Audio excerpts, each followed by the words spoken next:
स्वागत।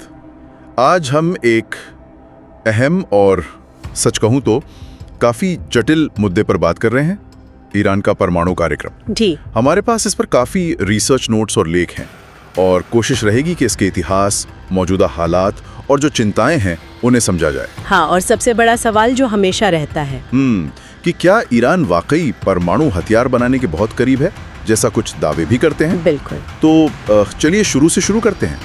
ये कार्यक्रम आखिर शुरू कैसे हुआ? देखिए, ये मामला इसलिए भी पेचीदा है क्योंकि ईरान तो हमेशा यही कहता है कि उनका प्रोग्राम सिर्फ शांतिपूर्ण ऊर्जा के लिए है। लेकिन अंतर्राष्ट्रीय समुदाय, खासकर पश्चिमी देश है और इजराइल है, वो इसे हमेशा शक की नज़र से देखते आए हैं। अच्छा, तो इतिहास देखें तो ये 1950 के दशक में शुरू हुआ था, अमेरिका की मदद से। हाँ बिल्कुल, एटम्स फॉर पीस प्रोग्राम के तहत। तब तो मकसद शांतिपूर्ण ही था। लेकिन फिर 1969 में क्रांति हुई। जी, इस्लामिक क्रांति के बाद ये प्रोग्राम एक तरह से रुक गया। फिर 80 के दशक में जब ईरान इराक युद्ध चल रहा था, तब इसे दोबारा शुरू किया गया, लेकिन गुपचुप तरीके से। और फिर वो बड़ा खुलासा हुआ 2002 में। हाँ, वो एक बड़ा मोड़ था। 2002 में नतांज और अराक, और उसके बाद 2009 में फोर्डो। ये सब गुप्त परमाणु ठिकाने थे जिनका पता चला। अच्छा। और साथ ही ये बात भी सामने आई कि लगभग 1999 से 2003 के बीच एक कोड नेम था प्रोजेक्ट अमाद। प्रोजेक्ट अमाद? जी, इसके तहत कथित तौर पर परमाणु हथियार के डिजाइन पर काम चल रहा था। मतलब ऐसा वॉरहेड बनाना जो मिसाइल में फिट हो सके। हालांकि अमेरिकन इंटेलिजेंस मानती है कि ईरान ने ये संगठित कोशिश 2003 में रोक दी थी, पर खबर तो बाहर आई गई थी। ठीक है, तो ये तो हुआ इतिहास। अब आते हैं आज की स्थिति पर। अभी ईरान की क्षमता क्या है, मई 2025 तक की बात करें तो? हाँ, मई 2025 तक की जो जानकारी है वो चिंता बढ़ाने वाली है। ईरान 60% शुद्धता तक यूरेनियम इनरिच कर रहा था। 60%? ये तो बहुत ज्यादा है। मतलब हथियार ग्रेड जो 90% होता है उसके काफी करीब। बिल्कुल सही। तकनीकी तौर पर देखें तो 60% तक पहुंचने के बाद 90% तक जाना कहीं ज्यादा तेज और आसान होता है। अच्छा। जी, और IAEA मतलब अंतर्राष्ट्रीय परमाणु ऊर्जा एजेंसी, उनके मुताबिक मई 2025 तक ईरान के पास करीब 408.6 किलोग्राम ऐसा यूरेनियम था। 408 किलो? ये 2015 का जो परमाणु समझौता था JCPOA, उससे कितना ज्यादा हुआ? उसमें जो सीमा तय थी उससे लगभग 22 गुना ज्यादा। 22 गुना? बाप रे। और मुझे याद है फरवरी 2023 में एक खबर आई थी कि IAEA को 84% शुद्धता वाले कण मिले थे। हाँ, वो भी एक घटना थी।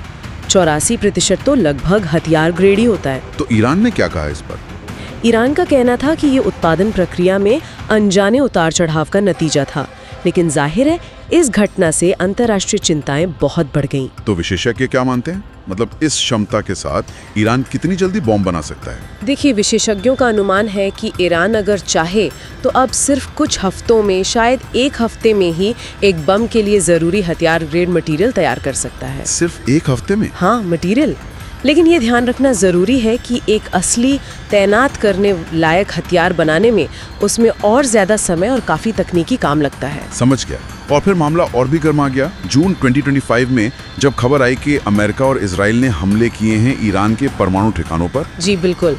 फोर्डो, नतांज और इस्फहान, ये 3 मुख्य ठिकाने बताए गए। अमेरिकी राष्ट्रपति ट्रंप ने तो कहा था कि सब तबाह कर दिया। हाँ, दावा तो यही था कि संवर्धन सुविधाएं पूरी तरह तबाह हो गई हैं, लेकिन ज्यादातर एक्सपर्ट्स ये मानते हैं कि नुकसान शायद उतना नहीं हुआ, खासकर जो जमीन के नीचे बहुत गहराई में बनी सुविधाएं हैं, जैसे फोर्डो और नतांज में। अच्छा, मतलब अंडरग्राउंड फैसिलिटीज बच गई। हाँ, नतांज का जो ऊपर का प्लांट था वो जरूर तबाह हुआ, लेकिन जो मुख्य संवर्धन केंद्र नीचे है वो काफी हद तक सुरक्षित रहा।